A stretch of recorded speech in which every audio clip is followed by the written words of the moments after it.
Welcome to Under One Roof MTL, where we are demystifying home ownership 1 week at a time. My name is Robyn Flynn, joined as always by LJ Aguinaga of LJ Realties. Good afternoon, LJ. How you doing, Robyn? Very well, thank you. Also joined by Martin Spalding of Fred and Martin Mortgages. Hi, Martin. Hey, Robyn, can I just take 2 seconds because I want to do a little quick shout out. Of course. So last weekend, Côte Saint Luc and Notre Dame de Grâce, NDG, were hard hit by power outages. Yeah. And both cities, in my humble opinion, rose to the occasion to take care of their citizens. A special shout out, and I think LJ knows him, a guy named Brian Bloomer and the entire team at the Côte Saint Luc Aquatic and Community Center. I stopped by last Sunday and saw firsthand how they were keeping residents warm, safe, and out of the cold. So hats off.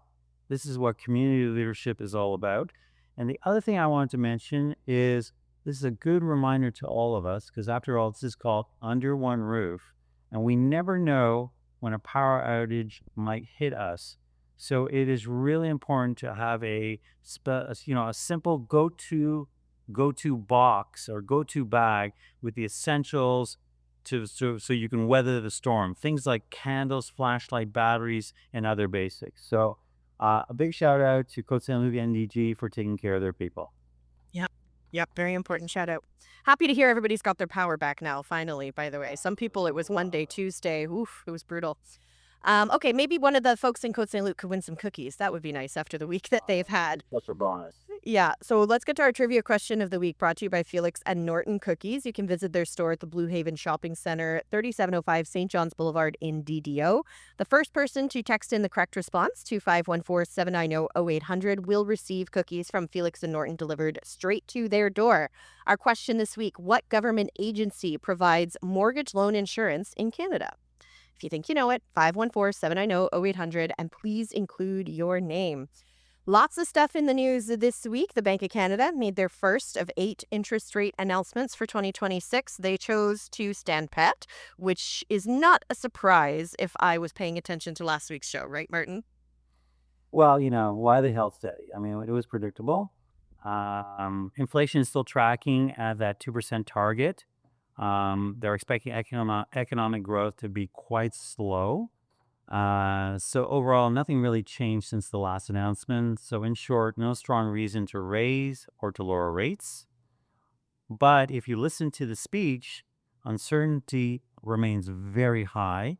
And they openly admitted the path forward is going to be very hard to predict. So they were not willing to commit to when there might be another rate change and even which direction it might go in. And so if we go to the other side of the border, there was also a non-announcement done by the U.S. Fed. So they took the same cautious approach. Chairman Powell did not lower rates. And that's notable because we know the heavy political pressure he's under from the White House. So despite the pressure, the Fed held firm, just like the Bank of Canada. And what I liked about the quote was, it reinforces the idea that choosing inflation control and credibility over politics is more important for the Fed.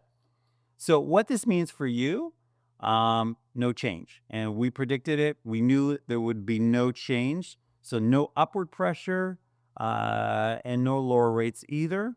So, and in my humble opinion, I think we're going to stay the course over the next 6 to 12 months. I don't think anything is going to happen unless there's a certain volatility coming out of the White House these days.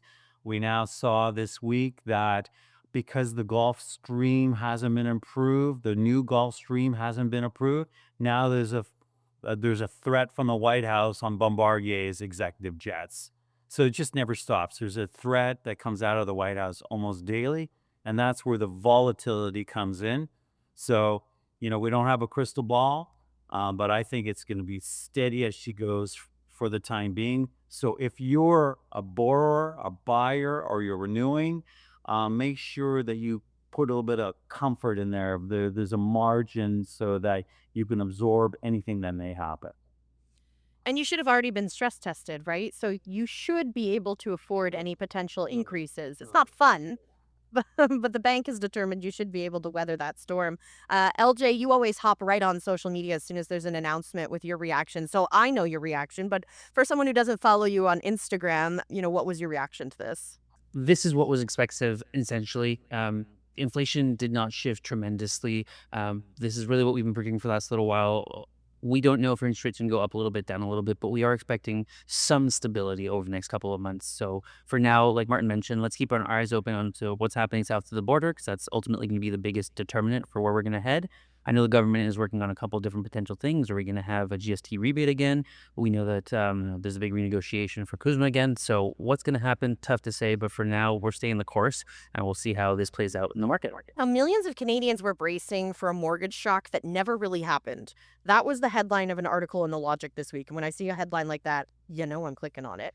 So we've been talking about this for a while, that so many COVID era mortgages were coming up for renewal last year and this year in 2026. So there were millions of Canadians who were expecting to face steep payment increases, but instead, the impact has actually been more muted than people feared, because I'm sure Martin can explain this in greater detail. People prioritize paying their mortgage over pretty much everything else. So if they're going to default on something, very rarely is it going to be the roof over their heads.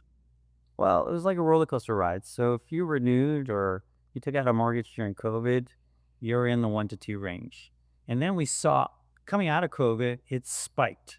So I think that's where the headlines come, because since it spiked, we've seen a gradual decrease. And now we're basically in, mid to high threes, low fours.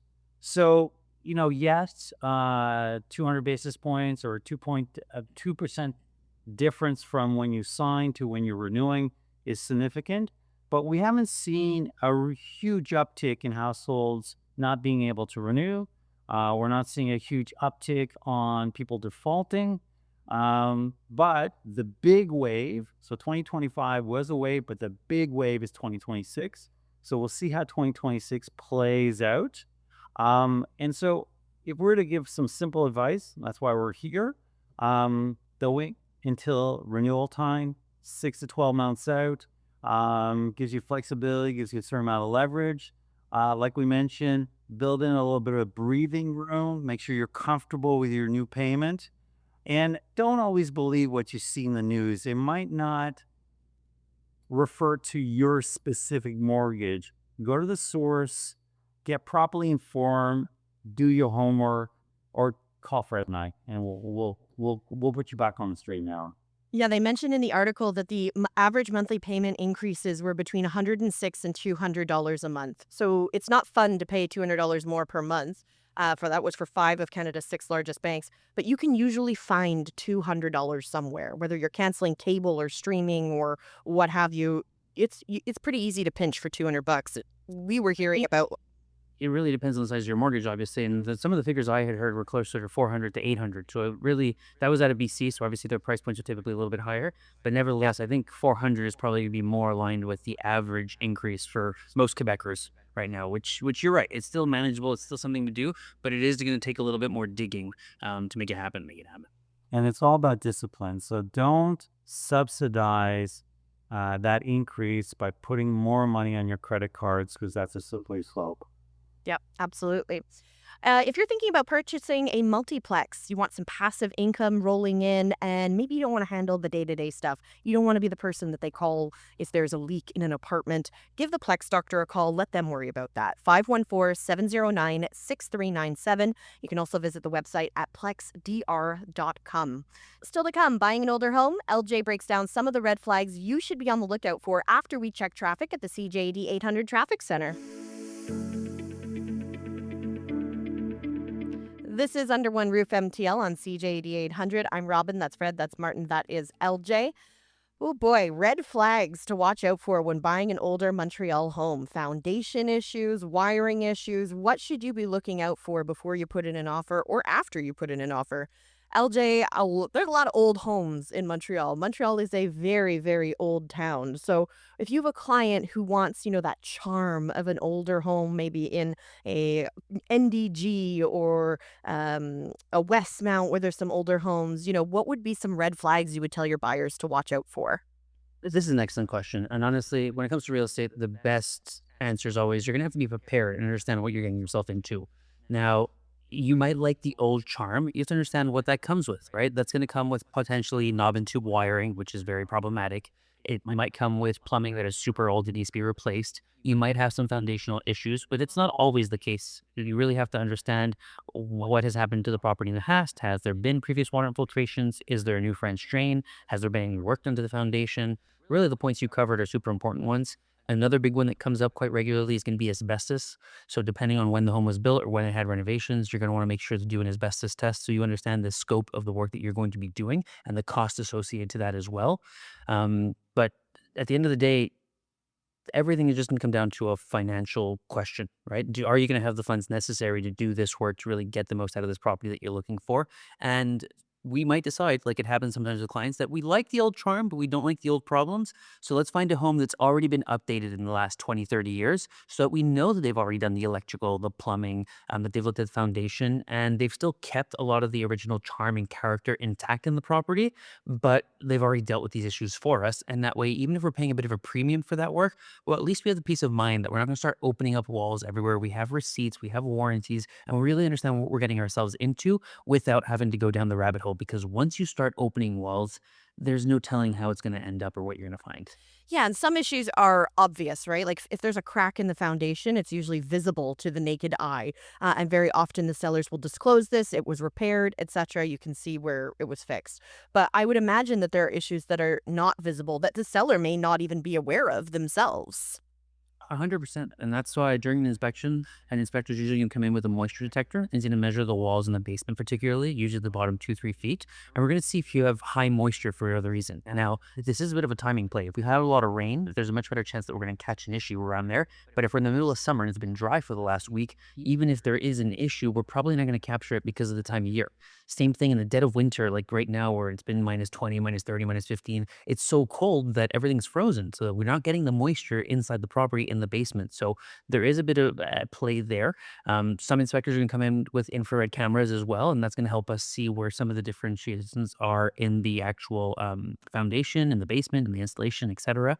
And that's where really paying attention to the seller's declaration is super important as well. If they've mentioned that there's been some water in the basement, if they've mentioned there's been anything in that nature, but they don't really explain how it was resolved or what was done, that's a red flag. I mean, it happened to me even on a property where the crack was located underneath the exterior front staircase. So we have this big like wooden gallery with steps out front, and the walls on the interior were completely finished. So we had no visibility on this crack. I couldn't see it from the outside, I couldn't see it from the inside. But during the very heavy rainfalls, there was water coming in from this corner. And it wasn't sitting right with me. So I sent my contractor in. I asked him to open up the wall in that area. And lo and behold, we had this huge crack spanning pretty much from top to bottom of the foundation that I then had to get an expert in. Acton Injection is the company that we use. And they filled the entire crack up. They sealed it up entirely. And then I was able to go in and obviously close up the wall after. But sometimes it's not bad faith. I knew I had one issue after it happened twice. It's like, you know what, something's not right here. And I explored, but not everybody goes through that exploration phase to really find out the root of the issue and resolve it. So that's where reading the sales declaration with a fine tooth comb and really making sure that you're doing everything possible to get all the details you need to make the best decision. I think one of the least sexy things to look out for is drainage, but it's so important now, right? Like we get those torrential downpours that used to be a once in a generation event. We get them like twice a summer now. Like it's a regular occurrence. So if you don't have proper drainage around your house, your basement's flooding. 100%. And that's where, I mean, even the flood zone map was updated recently because of all these changes, right? Making sure that you're not in the flood zone. And even if you're close by to it, we understand that there's going to be a lot of water in and around your property. And that's where having the right French drain, having the drainage, having different systems set up to mitigate this is super important. So, how do things like asbestos, lead paint, really old insulation factor into the risks of buying an older home? Like, if there's asbestos, do you need to tear it up? If there's lead paint, do you need to bring in a professional? Like, are these things that you can sort of let go? Okay, so I'm going to preface this with make sure you speak to your inspector, engineer, contractor, remediation specialist, but in my experience, asbestos is not dangerous so long as you're not manipulating it. This means that if you're not opening up walls, if you're not tearing it apart, if you're really just letting the walls be walls and not doing too much, I'd even go as far on a limb here saying you can put up a nail if you want to put up like a painting or something. Don't do too much more than that, obviously, because the problem with these walls that contain asbestos is the spores. So once you do make that dust, that's what breathing that in regularly obviously could lead to cancer, etc. So you don't want to be doing any of that. But if you have no intention in doing anything to the walls, you don't have to do anything. You can keep them as is. However, if you find out that you also have knob and tube wiring, electrical, you're gonna have to open up the walls in certain areas to start fishing new wiring in when you're looking to update the electrical. So you're gonna find yourself in a situation where you're gonna be forced to open up the walls. You're gonna be forced to do an asbestos remediation while you're doing this. And in general, it's roughly 50% more expensive to do a demolition whenever you have asbestos, right? There's going to be added costs associated to that. And that's what you're looking at on average ballpark. Again, every situation is different, but in my experience, the quotes we've gotten along the way, that's kind of what you're looking at. So for lead paint, to be honest, I don't have all that much experience with lead paint. For whatever reason, oil, water is really what we see most of the time. I'm sure there are special treatments to do it. I'm happy to reach out to an inspector to get more information if our listeners are curious about that. But I've been lucky enough to not have to deal with much lead paint. So if an inspection were to uncover several issues, related to the property being older, at what point do you guide your buyers to sort of renegotiate the price or move forward or just walk away entirely? I mean, we can do a whole segment on this because the idea of renegotiating post inspection is a very delicate subject. The inspection clause is written from a perspective where there has to be a significant issue with the property in order to be able to walk away or renegotiate. Now, don't get me wrong, we're always going to try and renegotiate when we have something of any sort of substance, but according to the most recent jurisprudence, a major issue is we're looking at one issue worth roughly 3% of the purchase price. I'm talking about one singular issue. So, for example, if I were to take a home at $600,000 in Montreal, which is super common, I'd be looking at an $18,000 problem for one singular item. That's usually going to be, yeah, I mean, foundational, structure, potentially mold remediation, potentially asbestos remediation, but it really has to be into one of these categories. Now, on an older home, it's also important to note that inspection doesn't cover you for things that are expected to a certain degree, right? If you're buying a home that's from 1910 and they haven't declared any renovations, you can't assume it has a brand new French drain. The expectation is that there is no French drain on this property. You can't assume it has new wiring if they haven't declared that they've updated the wiring. So the expectation is that it's going to have old wiring. So you find yourself in a bit of a predicament. And that's where going in with the right team and understanding really what you're getting yourself into is super important because it helps protect and prevent. We have to go into these homes, especially in the NTG Westmount area, like we mentioned.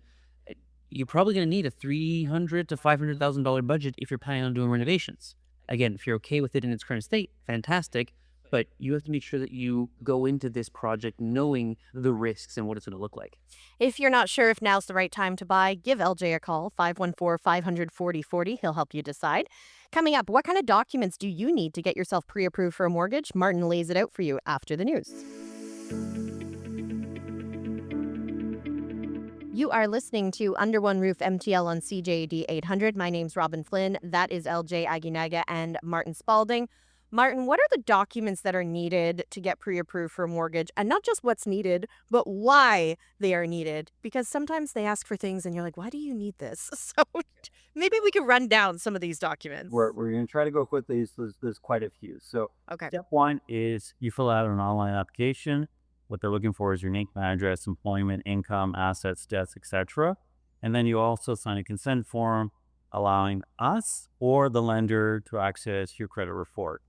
Now, once you've filled out the application, this needs to be supported by documentation.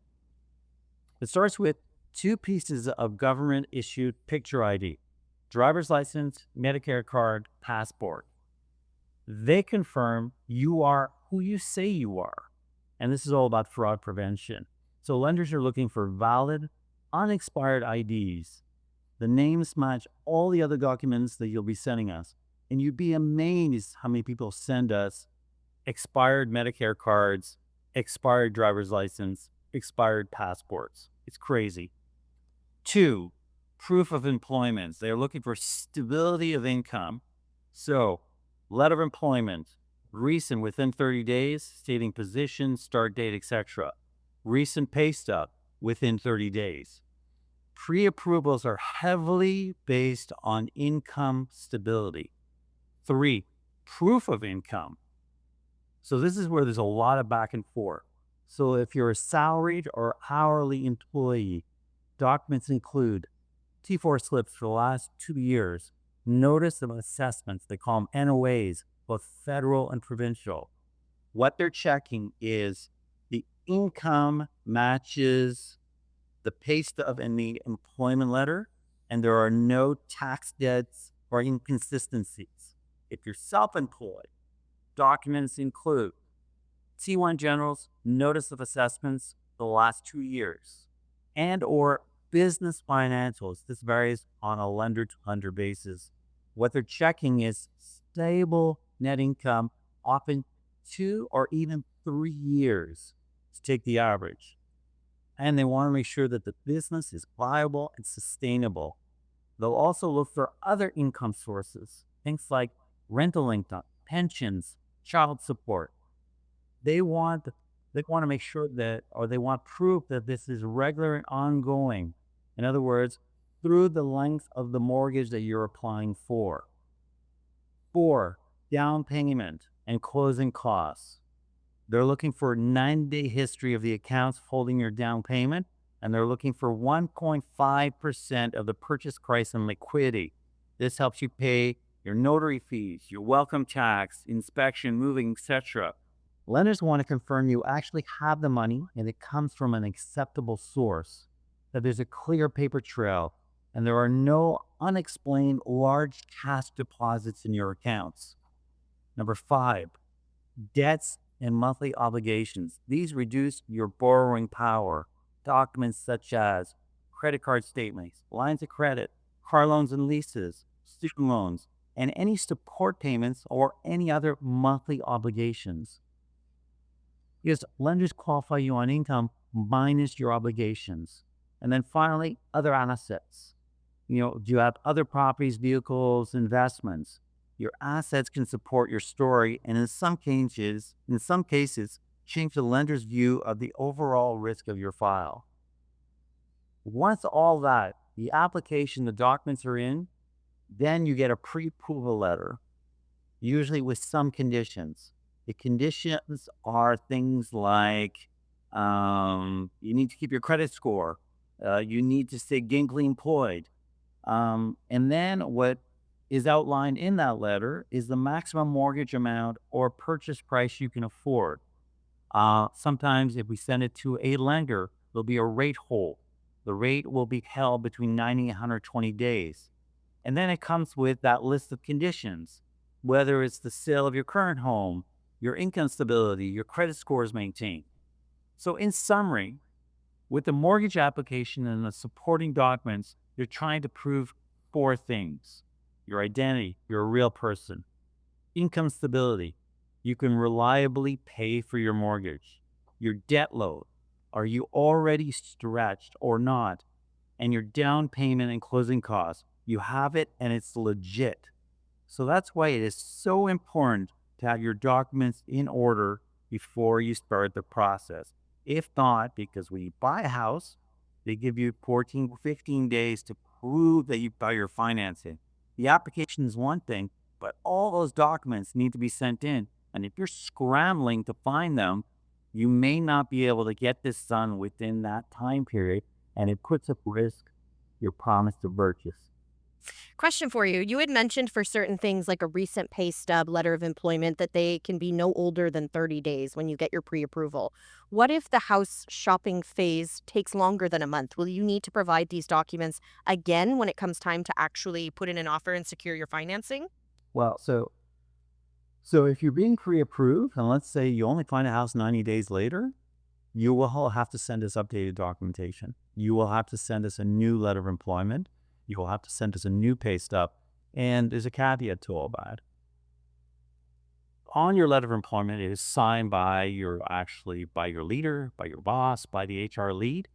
And what the lender will do will call your employer to validate that you're gainfully employed. And that is all about identifying potential fraud. It's not that they don't trust you, but They want to make sure that this letter of employment that you sent in is real. So they're going to call that person who has signed it and said, "There's Joe Smith work here, and on his letter of employment says he makes 100 grand a year. Is that accurate?"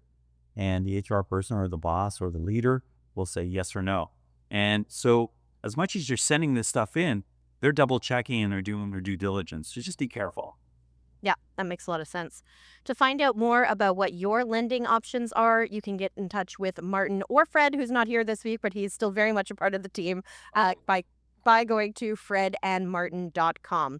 Coming up, we've got our property of the week, plus the answer to our trivia question of the week. As a reminder, the question this week: what government agency provides mortgage loan insurance in Canada? 514-790-0800 if you think you know it. The answer is coming up after we check traffic at the CJD 800 Traffic Center. This is Under One Roof. That's Martin. I'm Robyn. That is LJ. It's time for our property of the week. Where on the island are we headed this week, LJ? We're heading over to Point St. Charles. I want to introduce officially the Brick House, Point St. Charles's hottest new address. These boutique units offer quartz countertops, oak floors, oversized windows, and ceilings over 9 feet high, all just 100 meters from the Charlevoix Metro. Enjoy sunset views from your Juliet balcony, relax on the shared rooftop terrace, and explore cafes, parks, and Lachine Canal right outside your door. We've got units renting from 1 bedrooms to 3 bedrooms and some incredible promotions right now. Now, let me specify, these are rental units. This is a development that I've personally been working on for the last 5 years, put all my blood, sweat, and tears into.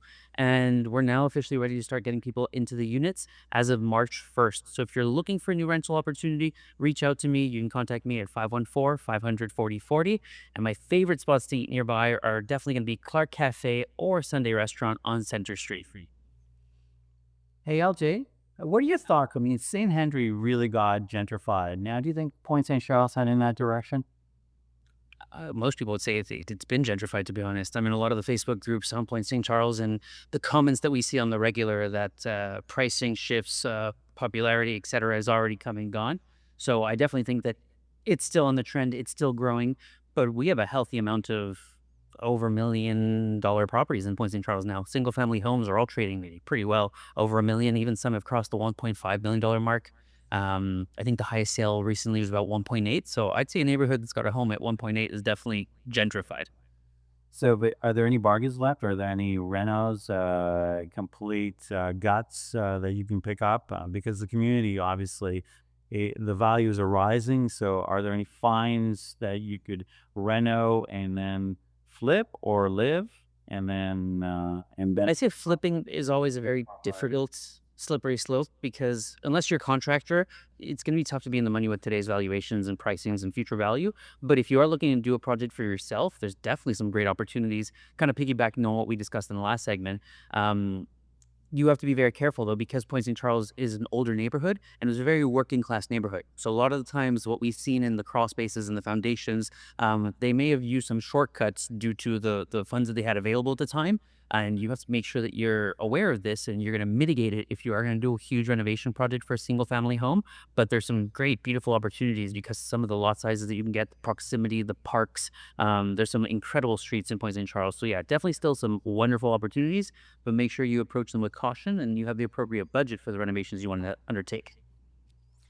Let's get to the answer for our trivia question of the week, brought to you by Felix and Norton Cookies. Our question this week was: what government agency provides mortgage loan insurance in Canada? The answer is the Canada Mortgage and Housing Corporation, or CMHC. So congrats to Judy in Côte Saint-Luc, who's winning some cookies from Felix and Norton. Congrats to you, and thanks to everybody for playing along. That pretty much does it for us for this week. If ever you have a question and you want it to be featured on the show, you want to ask the guys, you can email us, underoneroofmtl@gmail.com. You can also get in touch with Fred and Martin or LJ individually to get that one-on-one personalized advice that everybody is always looking for. So LJ, where do people go to get in touch with you? You can reach out to me at 514-500-4040. You can also send me an email at info@ljrealties.com. You can also check out our website at ljrealties.com or on all socials with the handle LJ Aguinaga or LJ Realties. Feel free to also reach out to our property management company if you are looking to free up some of your time. You've got some properties and you're looking to transition them to really being a hassle-free experience. Reach out to the Plex Doctor. We'll take over and give you back your time. You can find us at plexdr.com or contact my partner Thierry at 514-709-6397. And Martin, where do people go to book a meeting with you or Fred? Very simple. fredmartin.com. So whether you're renewing, you're refining, you're looking for a reverse mortgage, you're a first-time home buyer, you're selling and buying, anything that has to do with a mortgage, whether it's residential or commercial, fredmartin.com, fredmartin.com. And the beauty is you either deal with me or you deal with Fred. There's nobody else. It's fredmartin.com. Perfect. If you missed anything, you can listen to this show in its entirety. We're available on iHeartRadio, Spotify, Apple, wherever you get your podcasts. For LJ, Martin, I'm Robyn. Have a wonderful Sunday.